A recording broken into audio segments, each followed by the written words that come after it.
Hi friends, welcome to concept पढ़ाएंगे सबको सिखाएंगे सीरीज। तो इस छोटे से वीडियो लेक्चर पे हम देखेंगे इंपॉर्टेंट बैंकिंग टर्म्स। तो इस पे मैं 10 टर्म्स डिस्कस करने वाला हूं एंड आप मुझे कमेंट सेक्शन में बताइए कि आपको ये 10 पता था कि नहीं।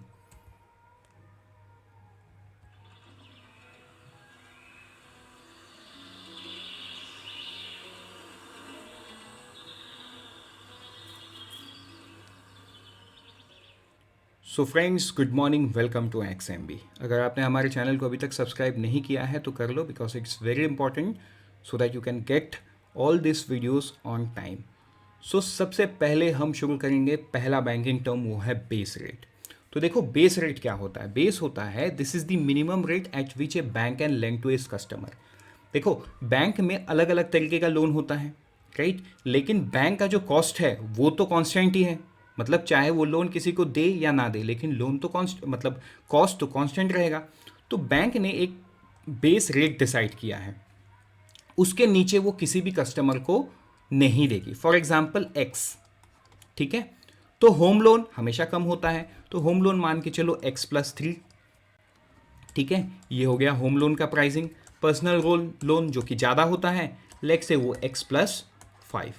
इस प्रकार से अब मान के चलो किसी बैंक में किसी पर्टिकुलर कंपनी के एम्प्लॉय के साथ कॉन्ट्रैक्ट है, लेट से है ना इन्फोसिस के एम्प्लॉय को bank come rate of interest में पर्सनल लोन देता है। सो इन दैट केस अगर इन्फोसिस का कोई गया तो x प्लस उसके लिए 3 होगा। मतलब ये x will remains constant in all the loan.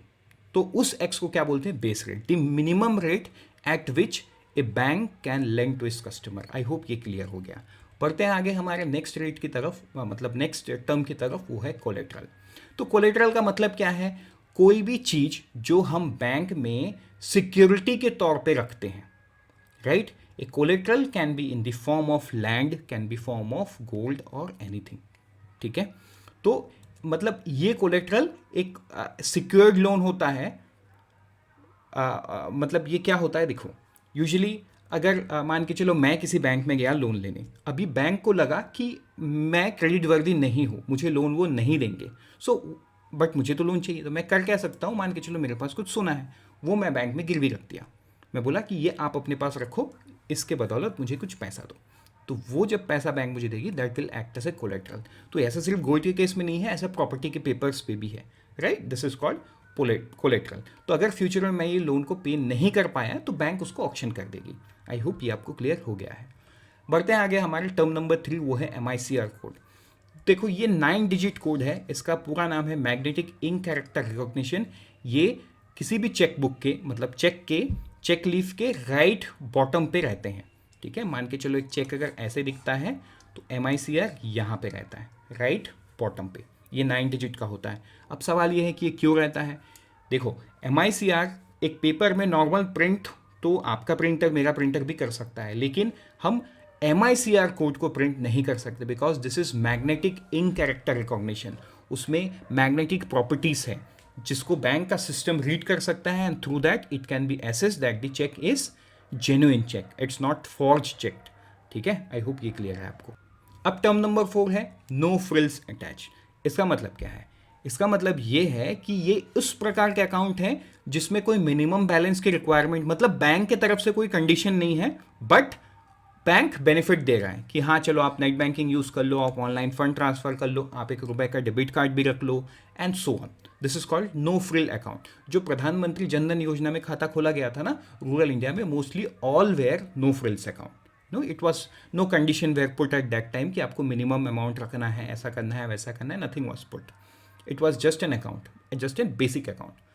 बढ़ते हैं आगे हमारे टर्म नंबर 5 की तरफ, electronic clearing services.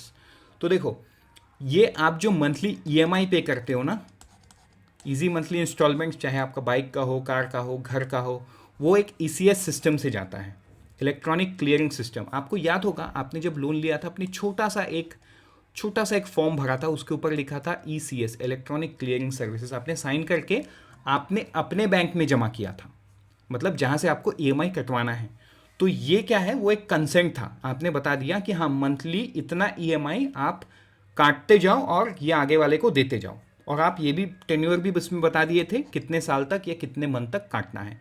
This is called electronic clearing services, इसको आरबीआई ने लॉन्च किया था फॉर ईज, राइट। लेकिन इसका एक कंफ्यूजन है नाच,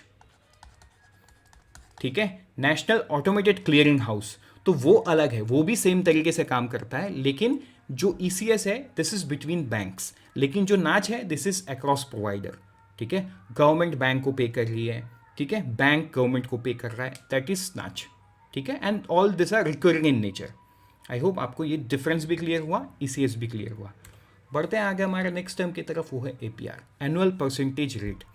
It is an yearly interest rate you can earn by depositing your money into an account. This does not take into consideration the compound interest. मतलब आप इंटरेस्ट के ऊपर में जो इंटरेस्ट अर्न करते हो वो हो जाता है एनुअल परसेंटेज रेट, ठीक है। आई होप ये आपको क्लियर है, एपीआर।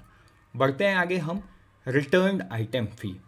मान के चलो आपने कहीं पे चेक जमा किया, नहीं मतलब मान के चलो आपको किसी ने चेक दिया, ठीक है, 10,000 रुपये का, आपने उस चेक को बैंक में जमा किया, बैंक से आपको कॉल आया कि नहीं आपका ये चेक क्लियर नहीं हुआ है, तो आगे वाले जिसने आपको चेक दिया है उनको एक पेनल्टी लगेगा। क्यों? क्योंकि बैंक का टाइम गया है, बैंक को रिसोर्स लगा है, आपके चेक को वो आगे वाले क्लियरिंग हाउस से आगे वाले बैंक को भेजा गया, उसके बाद पता चला कि सफिशिएंट फंड नहीं है और वो चेक रिटर्न हो गया, तो मतलब दोनों बैंक का रिसोर्सेस यूज़ हुआ, तो जिस वजह से एक फ़ी अकाउंट होल्डर को चार्ज होगा, मतलब जिसने आपको चेक दिया, ठीक है। इस फी को क्या बोलते हैं? Returned item fee. बढ़ते हैं आगे नेक्स्ट टर्म की तरफ, वो है plastic money. So this is a reference to currency used by individual other than the hard cash. Simple term में जो डेबिट कार्ड क्रेडिट कार्ड हम अपने जेब में लेके घूमते हैं वही है प्लास्टिक मनी, क्योंकि वो प्लास्टिक से बना है इसलिए उसको प्लास्टिक मनी बोलते हैं। बढ़ते हैं आगे हमारे टर्म नंबर 9 पे, वो है फ्लोटिंग रेट। देखो फिक्स्ड रेट का मतलब एकदम क्लियर है कि बैंक अगर आपको एक इंटरेस्ट चार्ज कर रहा है और वो फिक्स्ड इन नेचर है, मतलब सालों साल वो फिक्स रहेगा जब तक कि आपका लोन टेन्योर है, तो वो फिक्स है। फ्लोटिंग मतलब वो समय समय पे चेंज होगा based on the repo rate in the country, ठीक है, तो दैट इज फ्लोटिंग रेट। तो फ्लोटिंग रेट का एक सीधा एग्जांपल है हाउस लोन। जो हाउस लोन लोगों को मिलता है वो फ्लोटिंग रेट पे मिलता है, because it changes according to the repo rate in the country. Term number 10 पे चलते हैं एंड लास्ट है ये bank rate. So this is the rate of interest that RBI levies on bank if they wish to borrow. तो देखो ये जो bank rate है ना, ये मॉनेटरी पॉलिसी कमेटी जो कि एक 6 मेंबर कमेटी है, एंड वहाँ पे जो रेपो रेट डिसाइड होता है उसके साथ साथ ये बैंक रेट भी ऑटोमेटिक चेंज होता है। अभी हाल ही में ये हुआ है चेंज। अब क्योंकि ये करंट अफेयर का पार्ट भी है, आप मुझे कमेंट सेक्शन में बताओ राइट नाउ बैंक रेट कितना है। With this we are done, let's meet in some other lecture. अगर आपको ये छोटा सा लेक्चर अच्छा लगा, चैनल को सब्सक्राइब कर दो, and always remember XMB always helps you with this kind of lecture and helps you prepare 50% faster.